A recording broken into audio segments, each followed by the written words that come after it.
శ్రోతలందరికీ నా నమస్కారం. కథా ప్రయాణానికి స్వాగతం. నేను మీ అనసూయ. ఈ మంగళవారం నాటి మంచి కథతో మీ ముందుకొచ్చేసాను. కథ పేరేంటంటే 'ఇవే నా జ్ఞాపకాలు'. ఈ కథా రచయిత్రి శ్రీపతి లలిత గారు. కథలోకి ప్రయాణం చేద్దాం.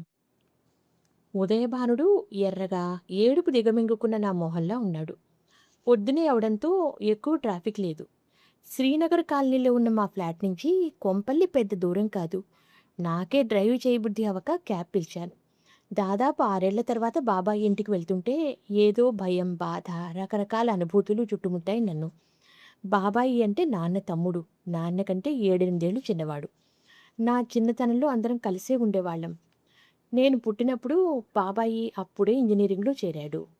నాన్న దగ్గరలోని పల్లెటూరులో బ్యాంకులో ఉద్యోగం చేసేవారు. నానమ్మ, తాతయ్యలతోనే అమ్మ, నేను ఉండేవాళ్ళం.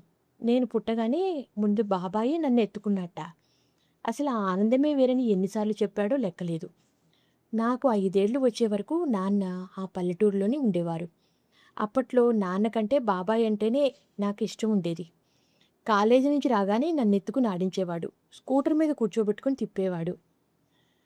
అమ్మ, కృష్ణ వాడిని పాడు చేస్తున్నావయ్యా, మొండిగా తయారవుతున్నాడు అని కోప్పడితే, ముద్దు చేస్తే పాడవుతారా వదినా, నువ్వు కూడా నన్ను ముద్దుగానే చూస్తావుగా అనేవాడని చెప్పేది అమ్మ. ఇంజనీరింగ్ అయ్యాక బాబాయ్‌కి ఉద్యోగం వచ్చి హైదరాబాద్ వెళ్ళిపోయాడు. నాన్నకి ట్రాన్స్‌ఫర్ అయ్యి మేము వైజాగ్ వెళ్ళాం. అప్పుడు బాబాయ్ కోసం బెంగ పెట్టుకున్నాను నేను. ఒకసారి జ్వరం కూడా వచ్చింది. బాబాయ్‌కి ఫోన్ చేస్తే అప్పటికప్పుడు విమానంలో వచ్చాడు నా కోసం. బాబాయ్ పెళ్ళికి నేనే తోడి పెళ్ళికొడుకుని. బాబాయ్‌కి పిన్నితో పెళ్ళైతే నాకెందుకు అవ్వలేదు అని ఏడ్చాను. పిన్నితో నాకు కూడా పెళ్లి చేయమని నేను వాళ్ళతోనే ఉంటానని ఏడిస్తే, నా మెడలో ఒక బంగారు గొలుసు వేసి మనిద్దరికీ పెళ్ళయింది, నువ్వు మాతోనే ఉండు అన్న పిన్నిని మర్చిపోలేదు. ఉద్యోగరీత్యా వేరే వేరే ఊళ్ళలో ఉన్న ప్రతి పండక్కి అందరం ఒక దగ్గర కలిసేవాళ్ళం. తాతయ్య రిటైర్ అయ్యాక నానమ్మతో సొంత ఊర్లో ఉండేవారు. సెలవులు వస్తే నాకు పండగే. అటు బాబాయ్ దగ్గరకు, నానమ్మ దగ్గరకు వెళ్ళేవాడిని. సమస్య ఎక్కడో తెలీదు కానీ బాబాయికి పిల్లలు పుట్టలేదు. అందుకో మరెందుకో బాబాయి, పిన్ని నన్ను చాలా ప్రేమగా చూసేవారు. నాకు వాళ్ళ దగ్గర ఎంతో బావుండేది. ఏదైనా ట్రీట్మెంట్ తీసుకోండి, లేదా ఎవరినైనా పెంచుకోండి అని నాన్నంటే, నాకు వేరే పిల్లలెందుకన్నయ్యా, చిన్న నా కొడుకు కాదా అనేవాడు నాన్నతో బాబాయి. పిన్ని కూడా నేనంటే ప్రాణం పెట్టేది. నాకు ఇంజినీరింగ్ ఎంట్రన్స్‌లో మంచి ర్యాంక్ వచ్చి యూనివర్సిటీ కాలేజీలో కంప్యూటర్ సైన్స్‌లో సీటు వచ్చిన రోజు బాబాయ్ సంతోషానికి పట్టపగ్గాలు లేవు. అబ్బాయికి కంప్యూటర్స్‌లో సీటు యూనివర్సిటీలో వచ్చింది అని చెప్పి సంతోషపడ్డాడు. తెలియని వాళ్ళు మీకు పిల్లలు లేరుగా అంటే చిన్న అవ్వటానికి మా అన్నయ్య కొడుకే కానీ వాడు నా వారసుడు అనేవాడు. అమెరికా వెళ్ళాలనే కోరికని నాలో పెంచి పోషించింది కూడా బాబాయే. తనకు అప్పట్లో కుదరలేదని ఎలాగైనా నన్ను అమెరికా పంపాలని పట్టుపట్టాడు. అమ్మా, నాన్న పెద్ద ఇష్టపడకపోయినా నేను బాధపడతానని ఒప్పుకున్నారు. అదిగో ఆ అమెరికా ప్రయాణమే నన్ను, బాబాయిని దూరం చేసింది. ఎంఎస్ అయిన వెంటనే ఉద్యోగం వచ్చింది. ఇండియాకు వచ్చి అందరినీ కలిసే టైం లేక వెంటనే చేరిపోయాను. మరుసటి సంవత్సరం అమ్మా, నాన్నని పిలిపించాను. వాళ్ళు 2 నెలలు ఉండి వెళ్లారు. వాళ్ళతో పాటే బాబాయిని, పిన్నిని కూడా రమ్మంటే తాతయ్య, నానమ్మ పెద్దవాళ్ళయ్యారంటూ ఇద్దరు కొడుకులు దగ్గర లేకుండా 2 నెలలు ఉండడం మంచిది కాదని వాళ్ళు రాలేదు. ఆ తర్వాత నేను వద్దామంటే కరోనా అడ్డం వచ్చింది. దాదాపు 3 ఏళ్లు దాని భయంతోనే గడిపాము. వీడియో కాల్స్ ఉండబట్టి అందరిని చూస్తూ మాట్లాడటం జరిగింది. కరోనా తగ్గింది అనేలోగా ఉద్యోగాల కోతలెక్కువయ్యాయి. నాకేం కాదులే అన్న ధీమాతో ఉన్న నాకు ఉద్యోగం పోయిందన్న ఈమెయిల్ చదివి పిడుగు పడ్డట్టే అయింది. ఉద్యోగం ఉందన్న ధీమాతో అమ్మానాన్నల కోసం ₹1,00,00,000 పెట్టి ఫ్లాట్ కొన్నాను. అమెరికాలో నా కోసం కారు కొనుక్కున్నాను. అసలే జాబ్ మార్కెట్ సరిగ్గా లేదు. వీసా టైం అయ్యేలోగా కొత్త ఉద్యోగం దొరక్కపోతే అమెరికాలో ఉండలేను. ఇవన్నీ అమ్మ వాళ్ళకి చెప్తే వాళ్ళు తట్టుకోలేరు. వాళ్ళకి తెలియకుండా ఉన్న డబ్బులు జాగ్రత్తగా వాడుతూ తీవ్ర ప్రయత్నం చేస్తే 6 నెలలు గడిచేలోగా కొత్త ఉద్యోగం వచ్చింది. హమ్మయ్య! అనుకున్నా. అప్పుడే బాబాయికి సడెన్‌గా హార్ట్ అటాక్ వచ్చిందని చెప్పారు. స్టంట్ వేశారని, ప్రస్తుతం పర్వాలేదన్నారని చెప్పారు. బాబాయ్ ఆస్పత్రి నుంచి ఇంటికి వచ్చాక దాదాపు రోజూ ఫోన్‌లో మాట్లాడేవాడు.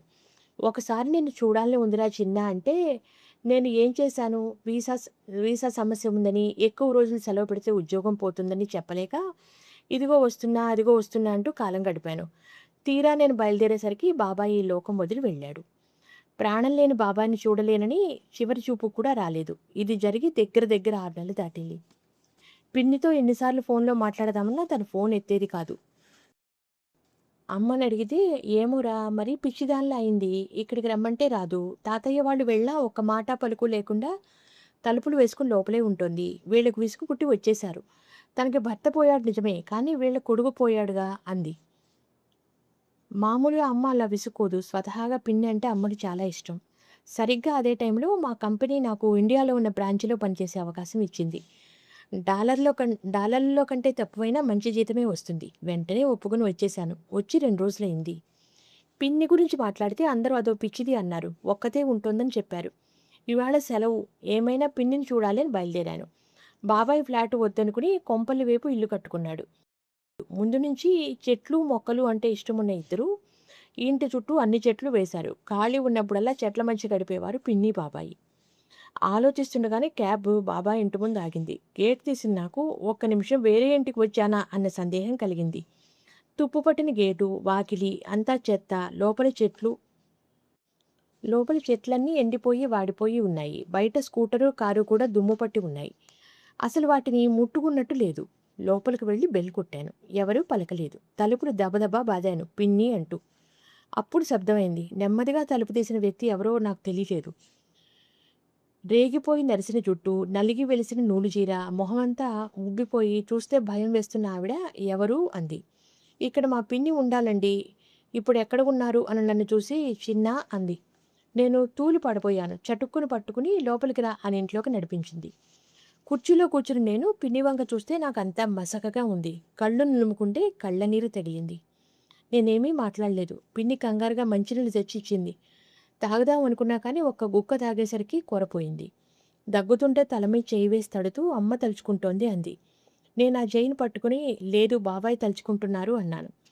పిన్ని ఏమీ మాట్లాడలేదు. ఆమె కంట చుక్కనీరు రాలేదు. ఇద్దరము అలా మూగగా ఉన్నాం. గేటు కిర్రుమని శబ్దమైంది. మల్లమ్మ లోపలికి వచ్చింది. చాలా ఏళ్ల నుంచి వాళ్ళింట్లో చూస్తుండడంతో మల్లమ్మకి మేమంతా తెలుసు. చిన్నబాబు బావున్నావా? ఎప్పుడు వచ్చావు? నవ్వుతూ పలకరించింది.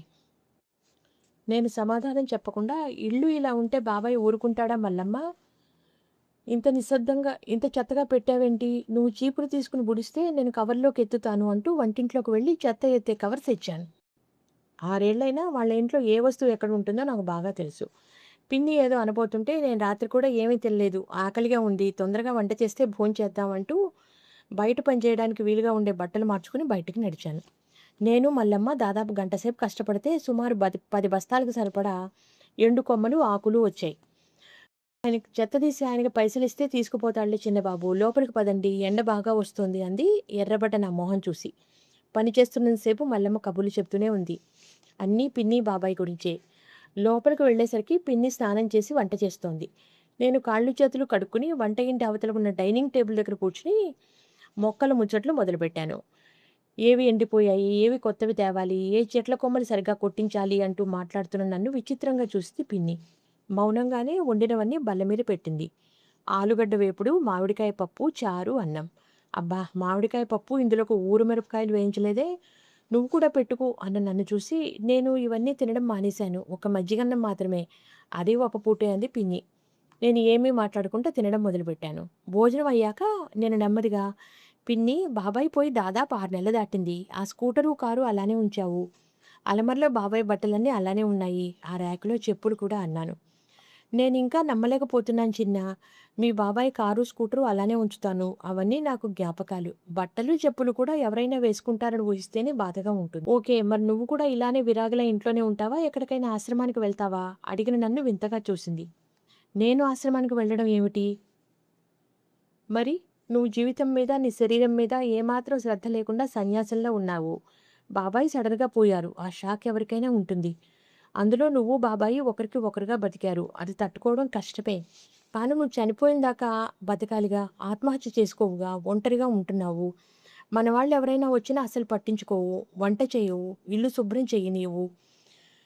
చెట్లల్లో అంతా చెత్త. ఏ పాములో రావచ్చు. స్కూటరు, కారు జ్ఞాపకాలతో వాటిని మ్యూజియంలాగా ఏర్పాటు చేస్తావా? రేపవి తుప్పు పట్టి విరిగిపోయినా అలాగే ఉంచుతావా? బాబాయి బట్టలు, ఆయన వాడి వదిలేసిన షేవింగ్ బ్రష్, దువ్వెన, చెప్పులు, సామాను ఇవేనా నీకు ఆయనతో జ్ఞాపకాలు? అంతకు మించి మంచి జ్ఞాపకాలు లేవా?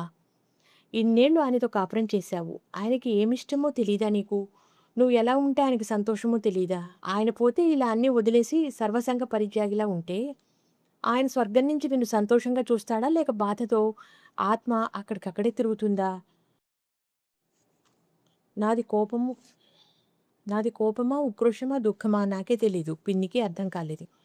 నా వంక అయోమయంగా చూస్తూ, నా భర్త పోతే బాధపడటం తప్ప, ఆయన జ్ఞాపకాలు నాతో ఉంచుకోవాలంటే నేరమా? ఆయన జ్ఞాపకాలు ఉండాలి. అవి నీలో బతికుండాలి. కానీ ఆ జ్ఞాపకాలే నీకు దుఃఖాన్ని, అనారోగ్యాన్ని, చావును ఇస్తే అదేనా ఆయనకిష్టం?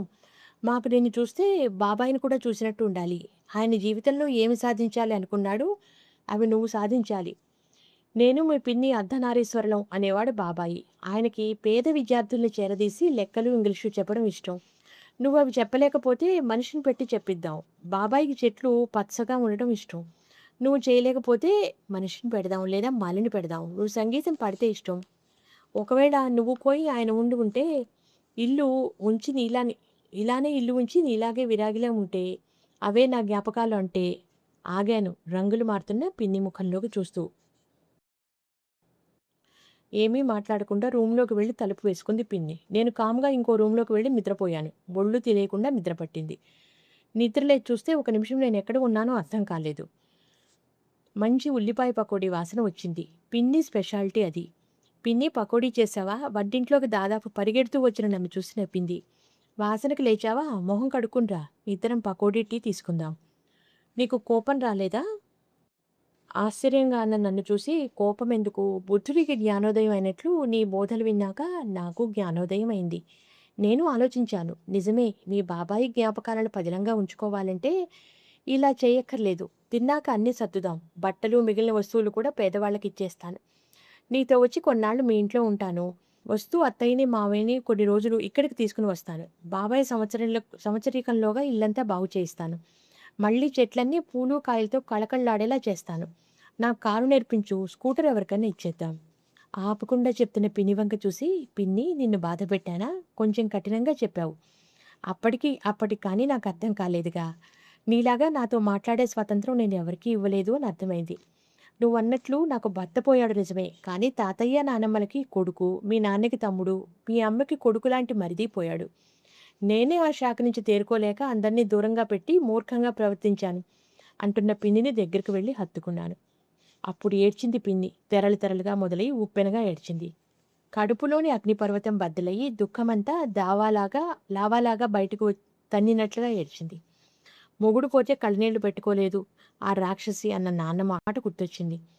చుట్టూ చెయ్యి వేసి, పిన్ని నేను మీ కొడుకుని, ఆ ఒక్క సంగతి గుర్తుంచుకో చాలు అన్న నన్ను చూసి నెమ్మదిగా తేరుకుని ముఖం కడుక్కుని వచ్చింది. ఇక నేను మీ బాబాయ్ ఎక్కడున్నా సంతోషంగా ఉండేటట్లు బతుకుతాను. నా సంగీతం క్లాసులు మొదలు పెడతాను.